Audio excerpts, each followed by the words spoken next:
Team, let's go.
Let's go, my team.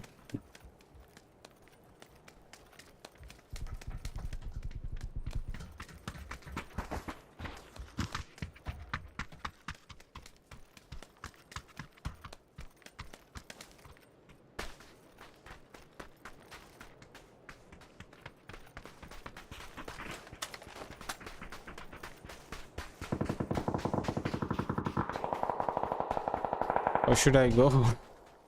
I'm confused.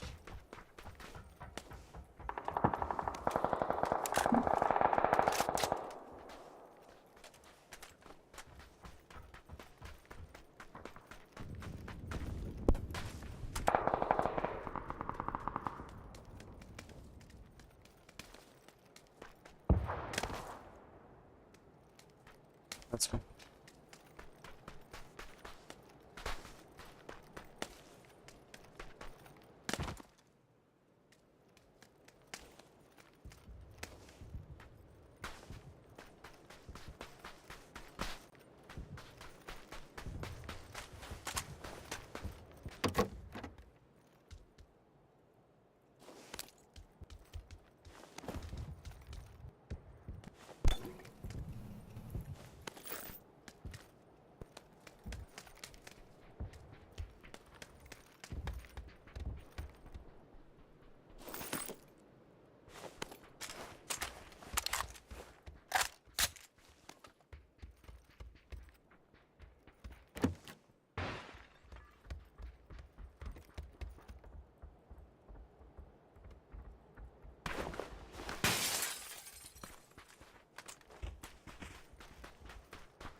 Someone is coming. Shoot, shoot, shoot.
Ah, oh, sure.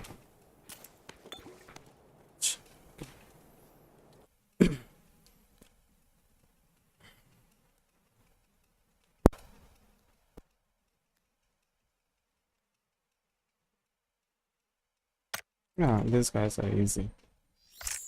They're easy, they were easy target, but my team is no.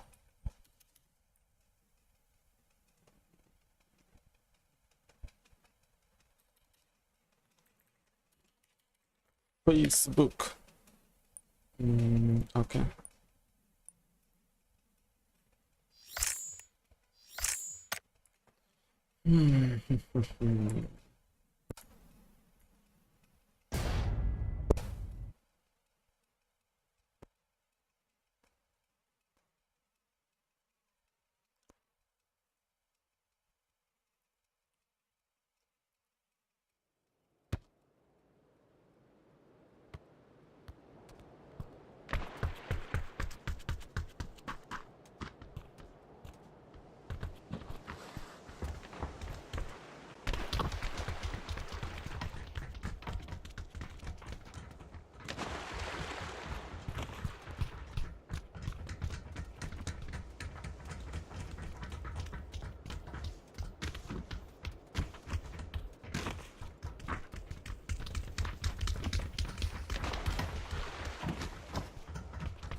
Stay together. Multiple enemies are coming. Stay together, my friend. We are gonna kill them.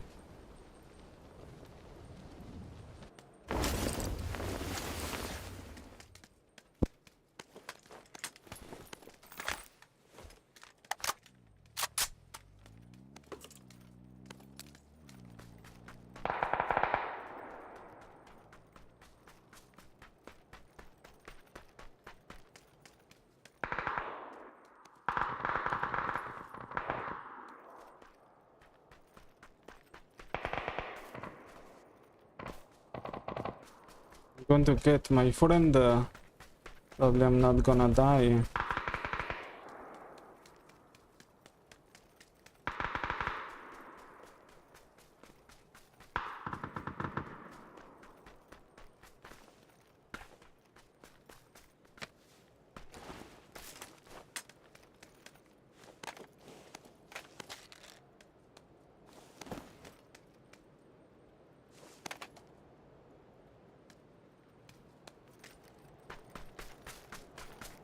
Get him, my friend.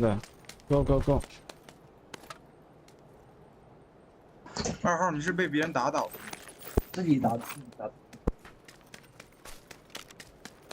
Al-Habibi, my friend.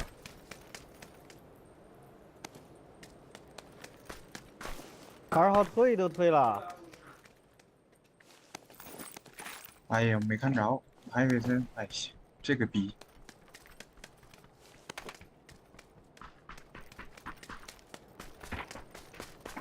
He's offline.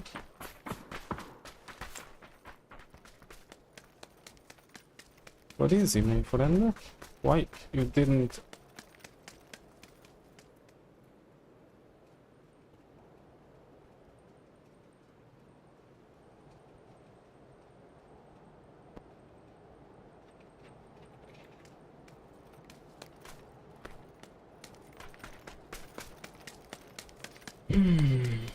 I know.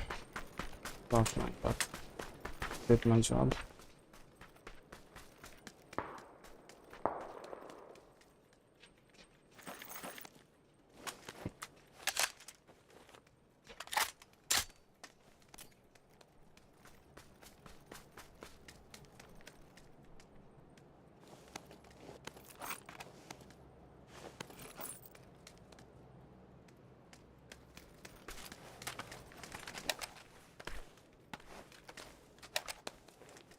这里面还剩一个满编队啊！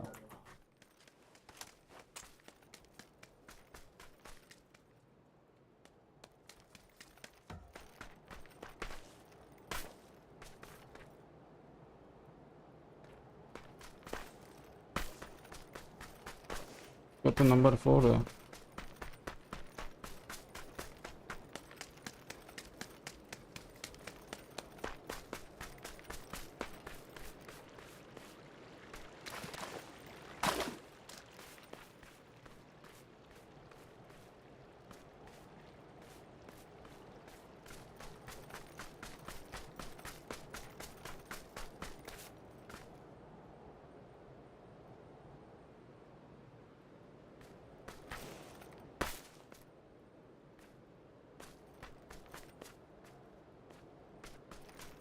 Be careful, my friend.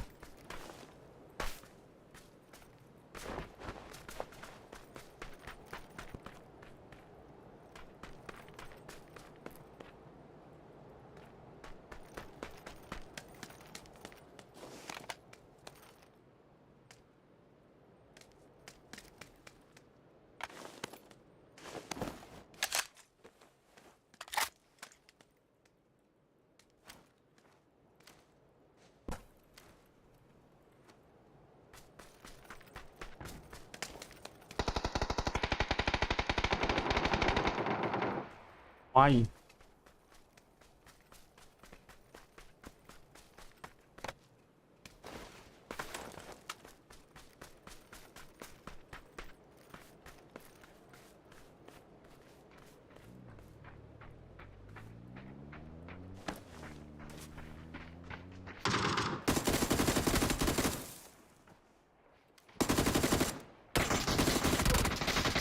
What the hell?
The zero are gonna wait there.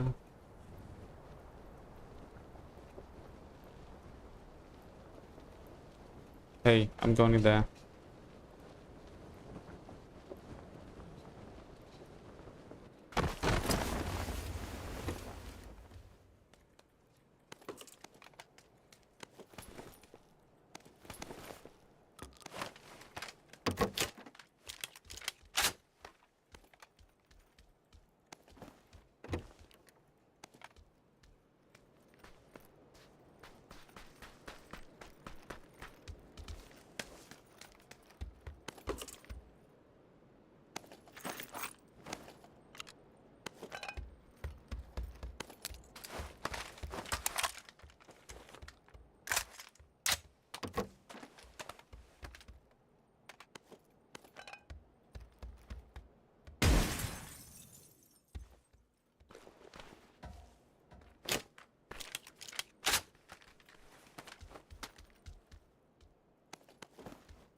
Nuclear is needed when your teammate is really bad.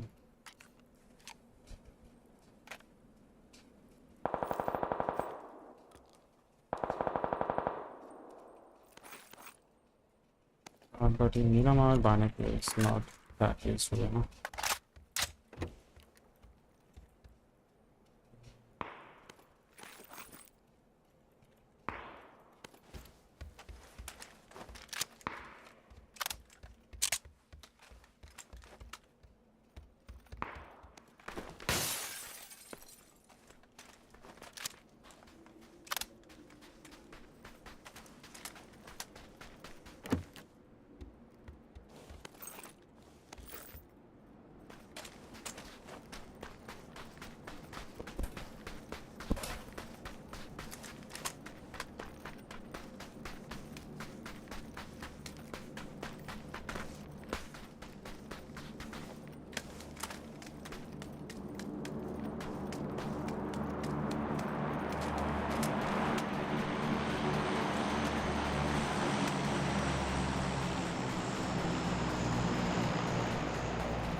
These people has no sense, bro. They don't know what they are doing. But somehow they are lucky, you know.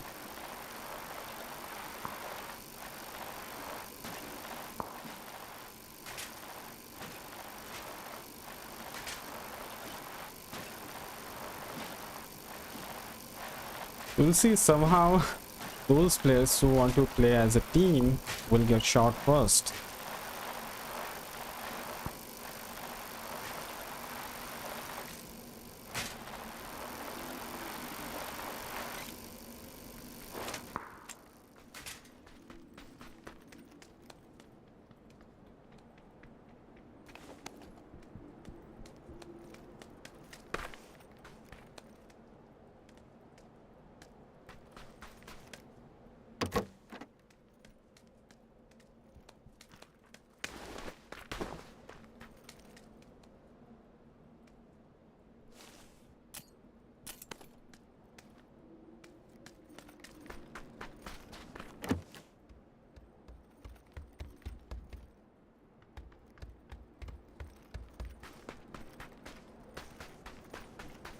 This actually happened with me a lot.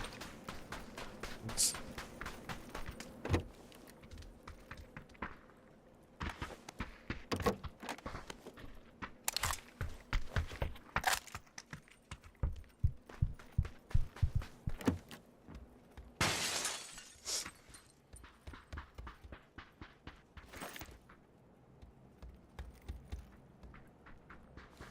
Yes.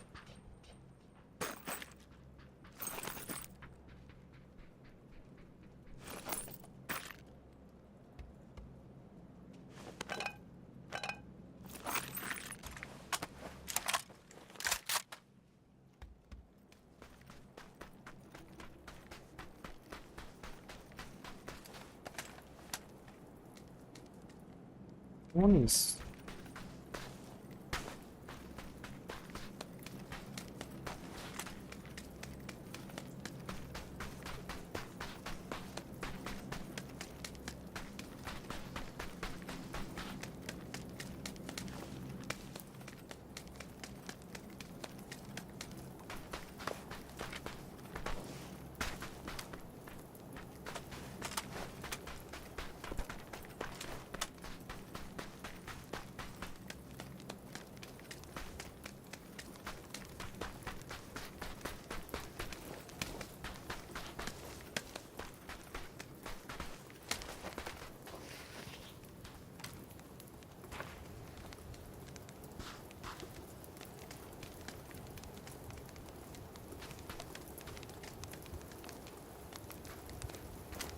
Let's go. 3, 2, 1. Yeah.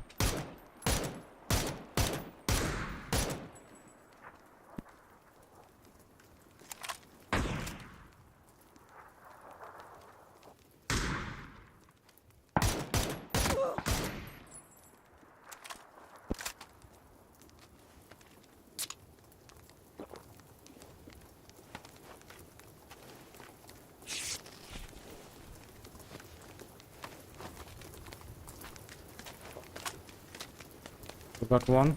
That's good. Yeah. Come. This side.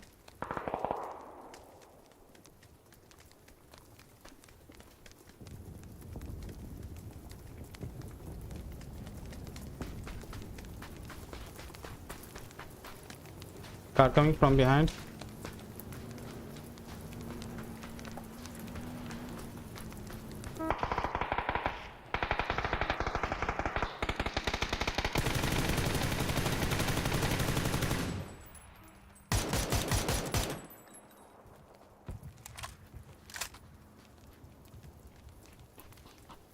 Enemy. Enemy our back. Leave.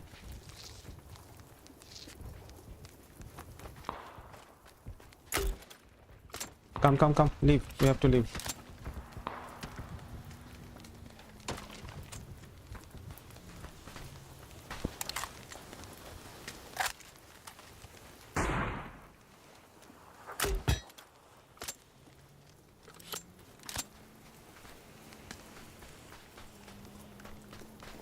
Live. Bro, live.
Wanna go there?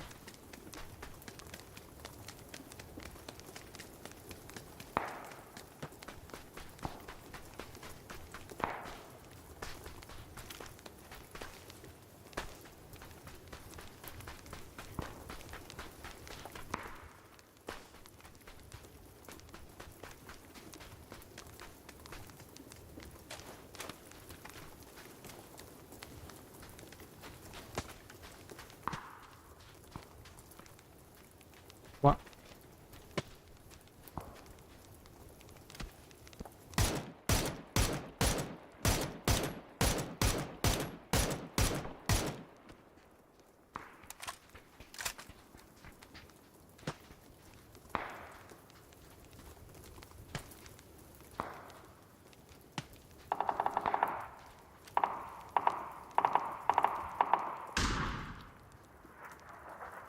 Running.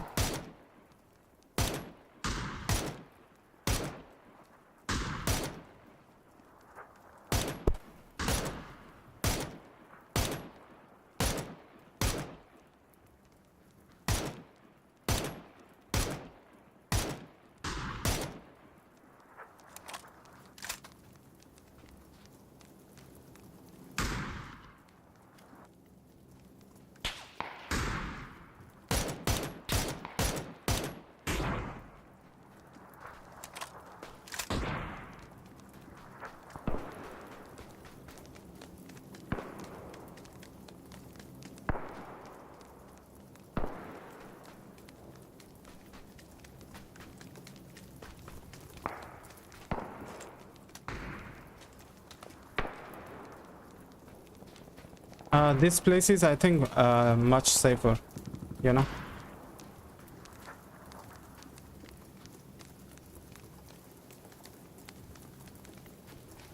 I think this place is safer. We can join.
中。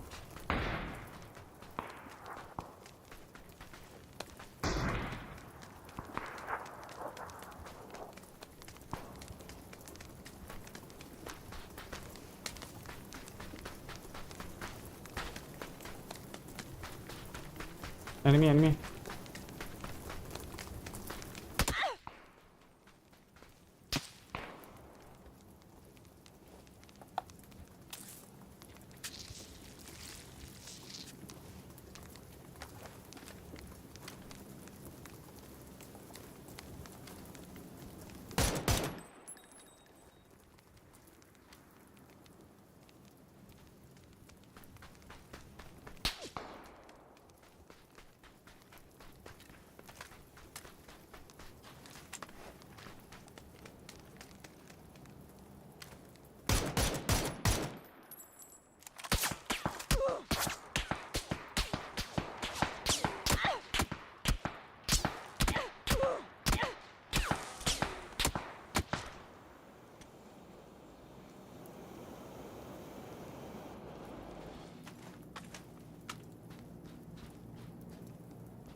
Don't go, he gonna kill us.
He's prone, sniper. Boom.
Ooh, what a game. What a game.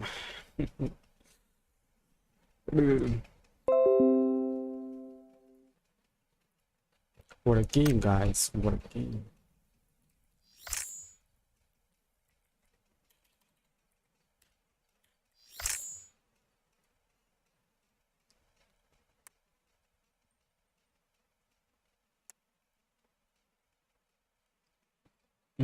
I am streaming from stream video gaming content setup setting story and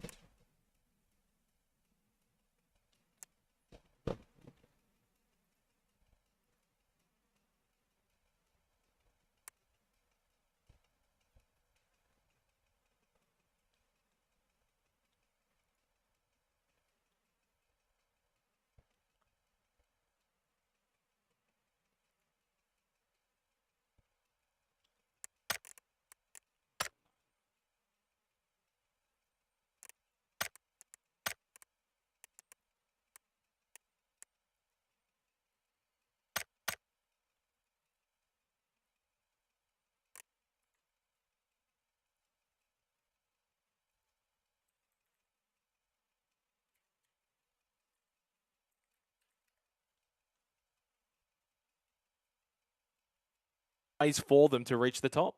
And do you know why that is? It's just because they're at the bottom of my notepad because they came through from SEA and that's the region that I just had coincidentally at the bottom. Now, whoa, this is going to be interesting. We've already got a hot drop in pubg, and it is one of those teams you spoke about, and another, which has actually been a big talking point, even in some of those videos we saw from Paperthin. The Expendables, another very, very exciting team to watch, and we'll sort of see how things do end up playing on out here. There's just so much going on already. Even Rozok is a contest. Yeah. So who would have expected this? Well, I mean, it's not ultimately that unsurprising when you consider this is going to be round number one. This is like where everyone's finally going to get to see where everyone's kind of really dropping. I mean, yes, you've got the scrims, but this is where you contest, right? So now it's saying, like, can we actually win this? Now it's for real. Scrims are over. 1-on down Zest with a quick double. Great start for the new look of Baonam United. Of course, Zest previously part of this team, but a substitute, now part of the core roster. Well, Clories is on the floor as well, so it is a 1-for-1 at the moment. Magic perhaps coming up a little worse for it. Actually, down to just the 2. Simon and Sapau are going to do a good job of clearing out their building, but I'd have to say, I don't know if either of these teams are particularly keen on this contest happening any further. So BN United, they want to make sure that they clean this one up comfortably, make a real statement, and hopefully they can get Clories up as well. Lurking around Clories in a spot of bother. Looks like he should be okay. I'd probably do clean cheeksing up here in time. Oh, well, he just closes the door on that one. That gets the down into Zest, fortunately swinging on by from behind. Simon able to finish it off. 4 early kills for Baonam United, and that's the main thing, Jordan. That needs to be touched on straight away. Kills equal points. Points matter. That's right. That's the beauty of it for Baonam United, straight to the top of the standings here. It's not about the wins no more. I mean, that is a good factor. You still want to be winning and getting those chicken dinners, but kills obviously going to have that importance again really put on them. So the Expendables here, an attack all around. Inside of Pachinki, Roof obviously going to be a priority. Get that high ground, really looking on down. Makes it difficult for those down below. But JS is able to compete here with Junt. Nate goes out, does a decent amount of damage considering how far away that actually was. So not a bad effort in the end. But the Tommy gun, it's not bad, but I don't know if you really want to be going for the all-out conflict with it. Yeah, I mean, we've all been here, haven't we, right? On the roofs of Pachinki, trying to take a look and see where your opponents are and feeling a little bit awkward because there could be someone creeping around underneath you or someone in a cheeky window here or there that's got an angle on you. And you don't really feel too comfortable making a push anywhere in this part of the map. There's just so many angles you can play from. Attack all around. Obviously do have some degree of control of the roofs, and they're not really looking to get too aggressive just yet. Some info now given with that damage over to the Expendables, but you have to be very careful pushing in an area like this. Well, the other factor as well, I mean, technically in terms of the circle, yes, it does invalid Pachinki. Phase 1, though, it doesn't really matter. They can actually really bide this one out because this is not just sort of like a one-match kind of issue. This is probably for the entire event, right? You want to win this, and then probably the next round, and then the next round after that, and then suddenly it's like, okay, well, we've lost Pachinki. We've got to find somewhere else to go. So this is a really important fight here. JS gets taken down, 777. with the UMP from a distance, has the 6 times, and that helps, gets that knock. Nade back the other way onto Jun, does a decent amount of damage as Janko has been watching Duck here for a little while. Another nade, this one gets the down onto Jun. That was a very nice nade from Glooms. Good toss. Jays is going to be able to drop off the ledge as well, and Yanku will look for the res, I dare say. In the meanwhile, there are still shots ringing out across Pachinki. No one feeling comfortable with the scenario they've found themselves in. But I think it's a really good point that you make about this being not just about this game. It really is about PCS 6 as a whole. Yeah. You know, we saw this exact same kind of contest in PGC 2021. There was 3 teams contesting Pachinki in those early rounds, and end of the day, you know, none of those 3 really walked away particularly happy with how things played out. So you need to be making sure you're really crossing your T's and dotting your I's and making sure that you're getting this one done as cleanly as possible to make that statement and force your opponents out of Pachinki. Well, they trade a team that's obviously had some talking time considering they've made every single PCS event, but Pujols goes down rather early. That's never ideal, of course. Now, a reminder for those, it's been a little while, but twitch.tv/PUBG esports map, if you want to keep up to date with the map live as we are playing out here. Of course, it is down towards the southwest for this particular game of Erangel. No real issues there. Over towards Ferry Pier. Most of the teams already establishing themselves a rather early position as we continue to watch this attack all-around fight with the Expendables. Smoke goes out. I think you might have thought that was a nade for a split second. As 777 actually pushing, got the flash as well, forced him up onto the roof as well. Levi's has an angle, really, really well played by the Expendables to push him onto the roof. Levi's is then able to capitalize, and so far the Expendables are making pretty decent work here of attack all around, although they are also not going down too easily. Yeah, look, I mean, it's been an exchange, hasn't it? Right? Attack all around did find a knock, but that's been res. The Expendables now have found their second knock. First one, of course, was picked back on up, and Glooms, I think he's going to be the key player right now for attack all around. Jay is also dropping, needs to find this frag, and he cannot quite do it. A little bit of damage coming through, but that's just not going to be quite enough for attack all around at this point in time, and the Expendables, they might be walking away with the win in this battle. Still too early to say, though. I mean, I wouldn't be counting out attack all around. Should be able to get the double revive and keep fighting, but it does mean that the Expendables now have the high ground advantage. They're also getting into that consumable part of this little engagement that continues to just prolong. And the longer it does go on, the less consumables you will have to heal up for what has been obviously only a short time looting up the various buildings inside of Pachinki. Now, Jun is actually on the top floor of this building. Proceeds over to the stairs. We'll get an easy down onto Jayers. Can they get more? That is the question here. Glooms in a precarious position. They at least get Jun, and 777 is knocked as well. Duck able to get rid of Glooms. Levi's and Duck, the only 2 standing for the Expendables. I think this one might be coming to a head. Nice knockdown onto Duck, though, by Janku, getting that trade after Gems was down. And I think it might just be a 1 versus 1. Janku and Levi's now play Ring Around the Rosie to see who wins this battle of Pachinki. Janku can't land all of those shotgun shots, though. It's the Expendables, and they'll get the double revive onto 777 and Duck. Well, they did stand to gain a little bit more out of that one because they do have the extra player to revive over what attack all around did. Obviously, we'll take a departure from Pachinki as we take a look around the rest of the map. We've been really, really caught up with all of those hot drops. We haven't been able to even talk about half of the other teams that are playing here in PCS 6. Another interesting one, of course, Team Bliss, the first seed team coming through from Oceania. One might make the argument that they are now filling that role that Fury used to as the hopes of the region. We'll see what Senyo can do, obviously, as well. I'm quite excited to see what that team can put together. But, you know, this is the team with the experience. You've got Insight coming through from that previous Fury roster. Monty and Bryn, we've seen before in PCS as well, and they've added Mirage in too. So hopefully they're going to be able to have a good performance for all of the Fury fans that are going to sort of be cheering them on, as well as the rest of the Oceanic teams as well. So looking forward to sort of seeing what they can do, and I think that there is a reasonable shot, but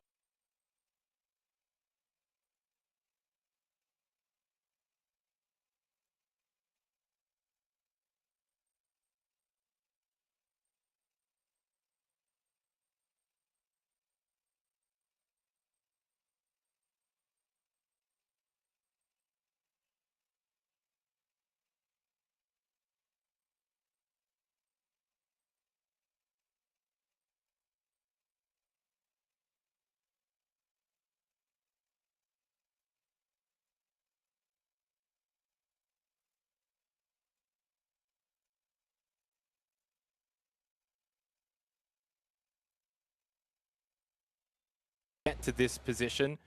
Many years of grinding the lower leagues in the ocean their way to PCS 6. Of course, Linksy, well, in some ways, should be a household name in the PUBG esports community. He's done it pretty much everywhere. I think North America, Europe, and APAC now as well for Linksy. So it's, of course, he was on Astra Atletico a couple of many moons ago. Yeah, in their sort of brief period in PCS, back in Charity Showdown in seasons 1 and 2. He was in that. I think at that time they were called Astra. I do not recall them playing under AF in PCS, but maybe I'm wrong. Either way, that's the team we're talking about. And he did have that stint over in North America too. So yeah, really experienced player that I think is going to have to sort of help the lads out for Senjo, as they, I think by comparison, don't quite have that that level of experience. Still, some pretty good players coming through from the Oceanic region, and we'll see what they're going to be able to do. And perhaps even now, we'll get a bit of an insight as to what some of the teams from Thailand can offer for us, as Made in Thailand, another one of those household names, does return into PCS. We did have a bit of a discussion around that during the pre-show as well. I mean, I think they're a very exciting team to watch too. There's a lot of players that are returning. We've seen, you know, Escalusia, Thanawat, Jacob, all in this Made in Thailand team previously, and Rogue being the newer addition, coming through from MS Chonburi, who played in PCS 5, replacing Duckmans. Mad Dog down early for Archangel Predator. Wow. And that is not good news for the team from the Philippines.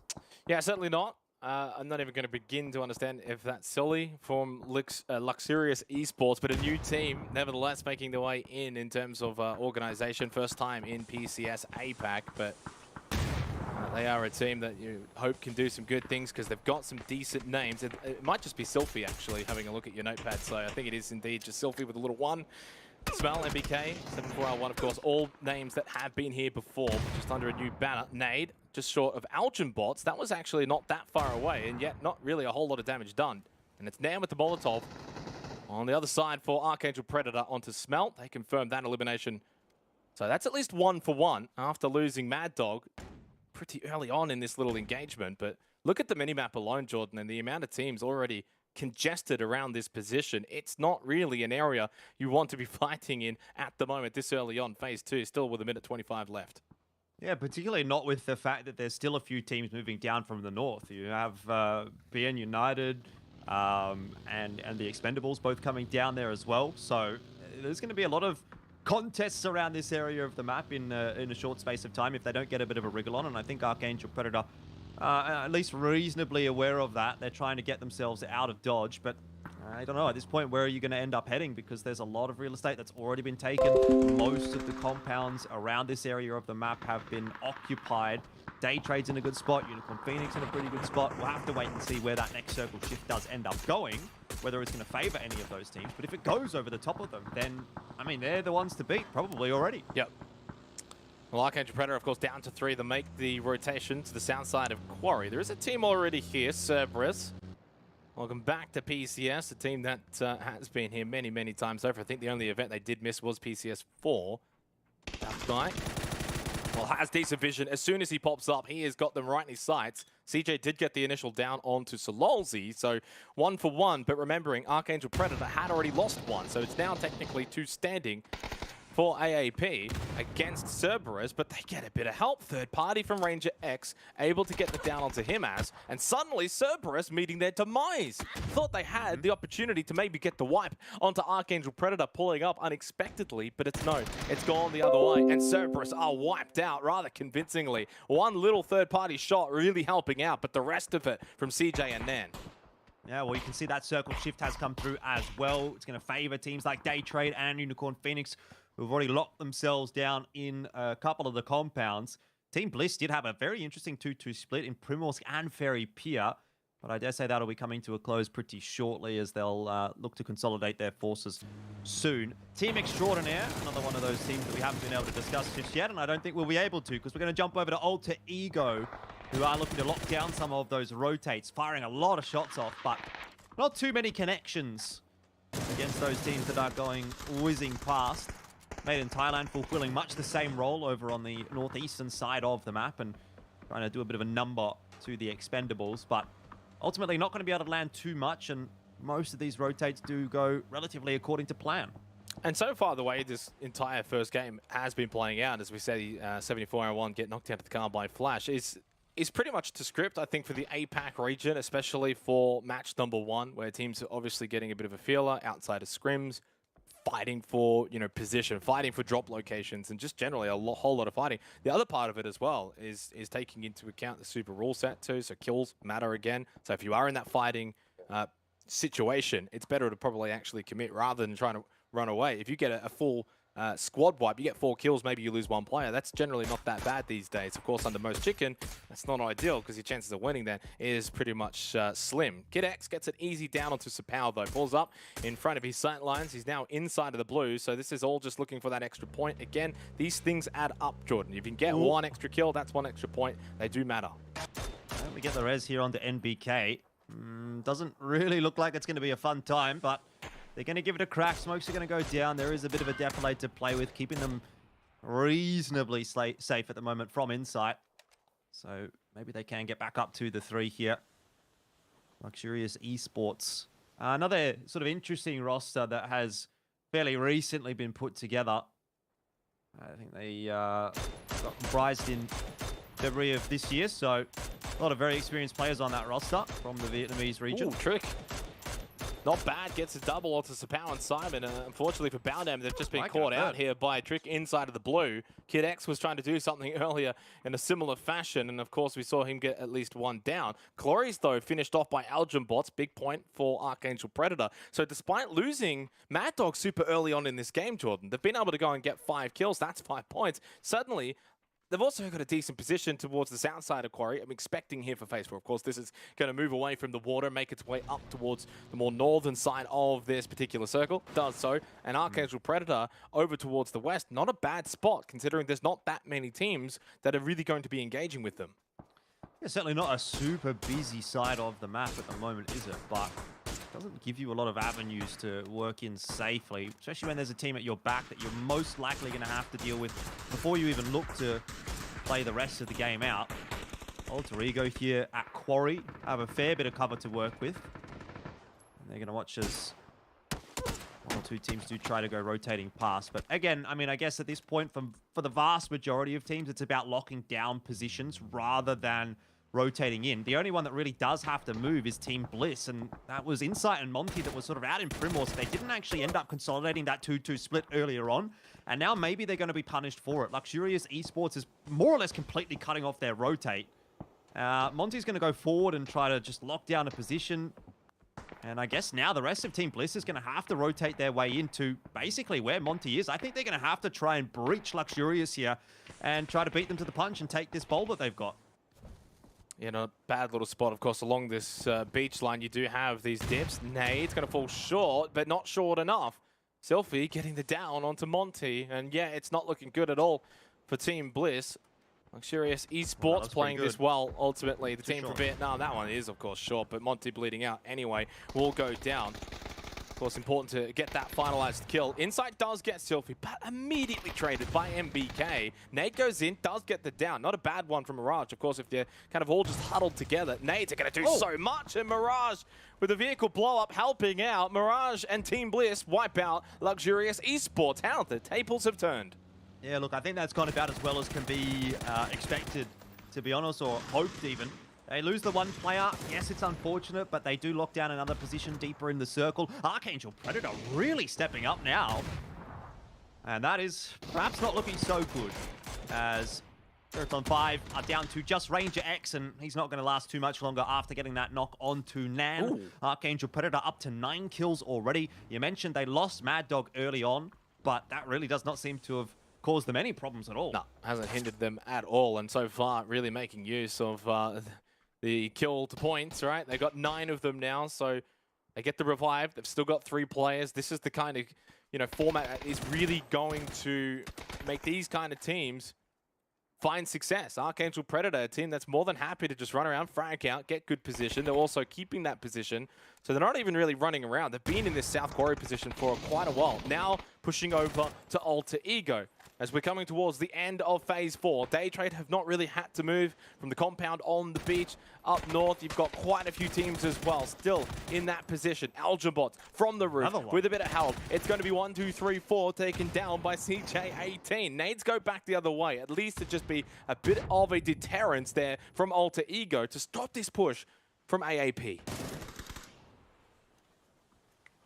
Well, Alter Ego, they would have thought that they'd had the advantage in this fight, given that AAP was just down to the 3-man, but AAP are doing a great job of really just relinquishing control of this area of the map from Alter Ego. There's another knock, this time from Nan.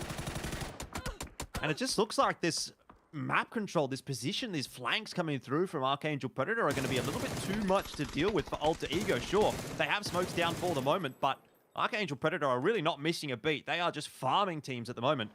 We'll need to take a little bit of a step back and think about maybe what teams could be headed in their direction, because there is a Team Bliss lurking and looking for that third party, which could definitely be a problem for Archangel Predator if this fight goes poorly. Up to 10 kills as Nan secures one with an 8, gets a knock as well. And surely now Archangel Predator getting the better of Alter Ego are quite happy with their game, but they will need to get up pretty damn quickly. Team Bliss is lurking. 8 kills alone for Dan, 13 in total for Archangel Predator. Gets the knockdown onto Mirage as well, but Brennan was there. Gets the trade, it's a 1-for-1. But yeah, Archangel Predator quite wounded. And then Trick from Team Extraordinaire. They were also pushing in from the more northern side, so they come in and they are not going to be helping out Archangel Predator at all. CJ, last one alive now, gets the knockdown onto Trick. Nan is gone. It's Bryn that confirms the point for Team Bliss, pushes them up into the top 4. CJ gets another couple. 2 more kills to the table, 16 in total for Archangel Predator. Finally shut down by the native Bryn, but job done from AAP. What a massive start for PCS 6, 16 kills, but only 1 placement point.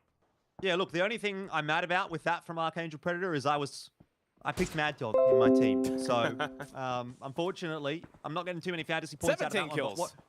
What a fantastic start for Archangel Predator. They're not going to go on and get the win. Doesn't really matter. When you're getting 18 points out of the first game, you're doing a phenomenal job and really throwing the gauntlet down to everyone else.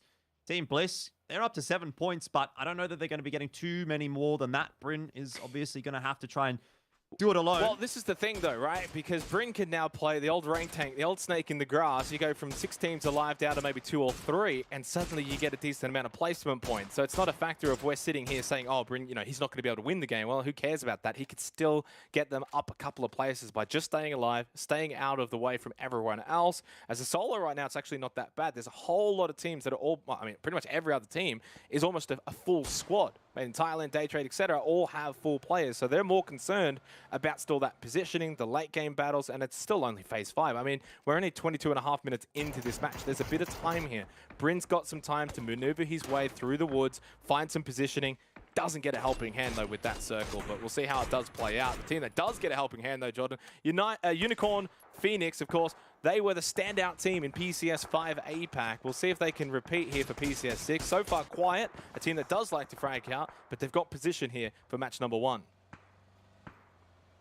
Yeah, this is not looking too crash hot for Day Traders. They do have to make a bit of an awkward rotation. Made in Thailand looking in their direction, but still shots coming across. Nuruns has been left back down in Ferry Pier to find that crossfire angle, provide a bit of cover for Flash to make his cross. And now with that, Day Trade can start to put the pressure back onto Made in Thailand. I mean, these two teams could well be the ones to walk away with the victory if they are the one to pick up the engagement here. You know, you clear out the entire southern side of the map if you do it cleanly. Oh, that's a massive nade! Follow it! What a nade! What is that? Flash! Well, that is how you win a team fight cleanly, ladies and gentlemen. Yeah, over before it even began. It never began, really. It was over in a flash. Big nade for Day Trade, gets them up into second. And we are down to 5 teams remaining, Jordan. We are indeed. In the blink of an eye, 5 teams remaining. NRX Esports haven't really been able to catch up too much with them just yet, but they seem to have put themselves in a pretty solid position here.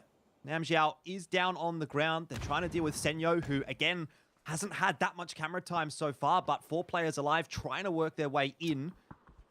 Pressure from the blue at their back in just a moment, but keeping themselves healthy. NRX do manage to get that res and put themselves back into the 4-on-4 here against Senyo. Oh, here we go. Kang pulls up as well. 4-man for Senyo. against NRX. Nam Zhao goes down. Kang getting the opening kill, although Suzu pushing up inside of the smoke with a shotgun in hand is a little bit precarious. On the other side of the wall, though, are those members, and it's Kang who gets another one. That Suzu down, shotgun gone out of his hands. But Maestro did get Kang immediately afterwards. Linksy down as well by Maestro. So NRX playing this pretty well, all things considered, inside of the compound. Steel, can he find anything? It's Reb that got the down of the Maestro suddenly. Senyo not that far away from finishing off this fight and maybe walking away with the squad win into the top 4. Say that, but Unicorn Phoenix is starting to arrive into the discussion, and that's going to pretty much put it to bed. NRX, I believe, eliminated, and obviously Senyo eliminated as well. It was Senyo to go first, so NRX in 4th and Senyo in 5th, but Unicorn Phoenix now the only team that has 4 players left alive. Team Bliss will be giving Bryn a pat on the back after this one. He's managed to get them into a top 3 placement, which is pretty damn good considering.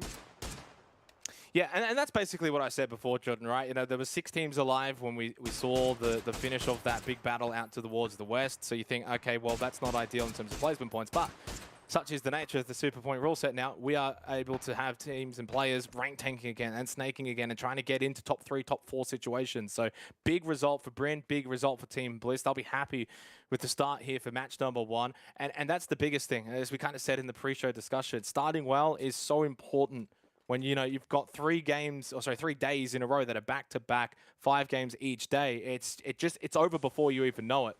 So Unicorn Phoenix, though, the team that stood out massively in PCS 5 versus Day Trade Gaming, the only team that has participated in every single PCS APAC event since we started this series, who can take out the first match of PCS 6?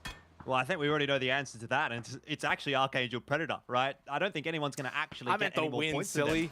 Well, I know what you're talking about, but I am just bringing up old memories, right? Remember, winner chicken dinner format, all those kills that Archangel Predator got would have been irrelevant. Yeah. But now, even if Unicorn Phoenix or Day Trade walk away with the win, are they going to get enough points to take over Archangel Predator? I'm not sure that they will. Unicorn Phoenix, though, that's not going to be a great start to the engagement. Chu just gets absolutely booked by Belmoth, and now Flash, he's found Shin V. All of a sudden, Unicorn Phoenix go from 4 to 2, and Day Trade, it might be their game to lose. Yeah, and for Day Trade, a lot of this was just sitting in the compound on the beach for pretty much the better portion of this entire game. Then they finally push out, get a nade onto the team hiding behind the rock, easy 4 kills. Suddenly you push up north to the next kind of circle, and there's really not much going on because everyone else is kind of taking each other out. And now you find yourselves in a pretty easy, winnable situation. 2 players left standing for Unicorn Phoenix. Keep the pressure on, keep the foot on the pedal here. And yeah, Chu, Shinvi, both completely gone, bleed out. Norens gets rid of Chu. So it's 3 versus 2. Dat Blue as well, now caught inside of the Molotov, is forced to evacuate the building. 34 health, nade goes out, and they just need to surround and keep the pressure on. Well, Dat Blue's actually going to be the difference maker here. If he can somehow find himself a pick or a knock, or maybe knock 2 as they try to take him out, and open up the opportunity for Hungbo Ditch to just play that long angle, play the one-on-one. The argument can be made that Unicorn Phoenix actually could get a little bit more of a beneficial circle here. They've got a little bit more of a central position. We'll see where this circle does end up shifting, but you'd have to imagine, yeah, I mean, in most cases, it's going to favor Unicorn Phoenix in a sense. Yeah.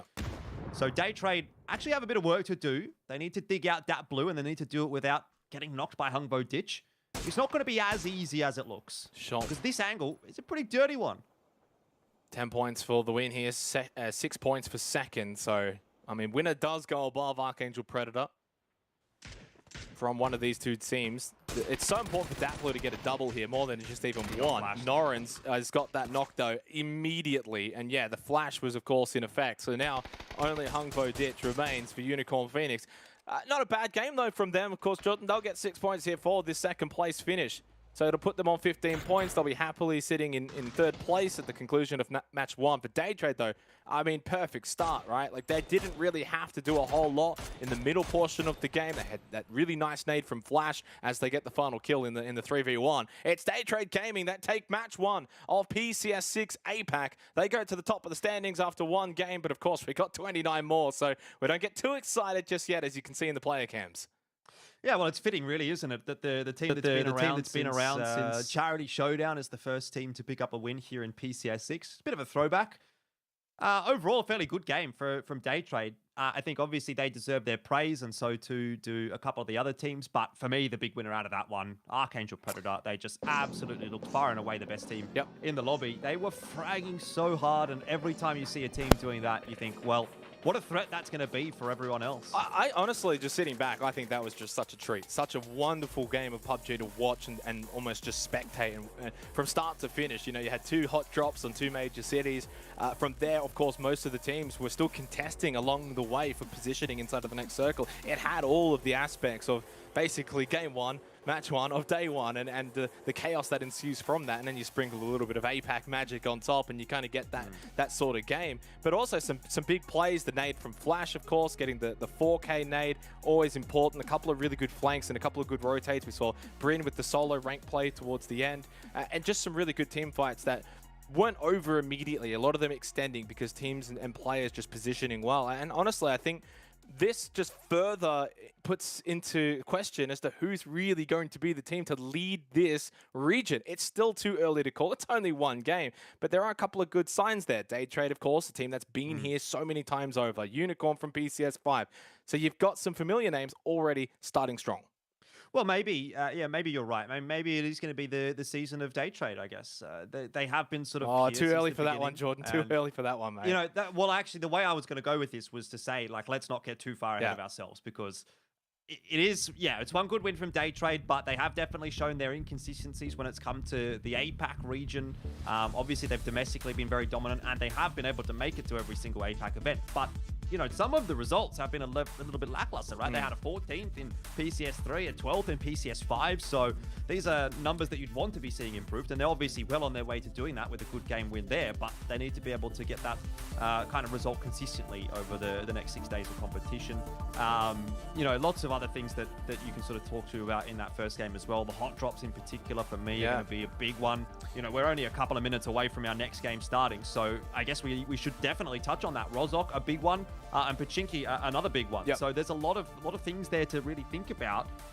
Player of that match, obviously Flash, had to be someone really from Day Trade. If it wasn't someone from Archangel Predator, pretty decent stuff. I feel like Nan was definitely on the podium there as well. I think he got 8 kills individually, so it would have been up there. But look, yeah, massive nade from Flash, and then of course Day Trade getting the win. I do agree, definitely deserved, and it really just speaks to sometimes having those big moments at the right time has the biggest of effects. It's one thing to get a nade kill maybe at the start of a game, for example. It's another one to wipe out a team in towards the late game when there's not that many teams left. The other thing to sort of touch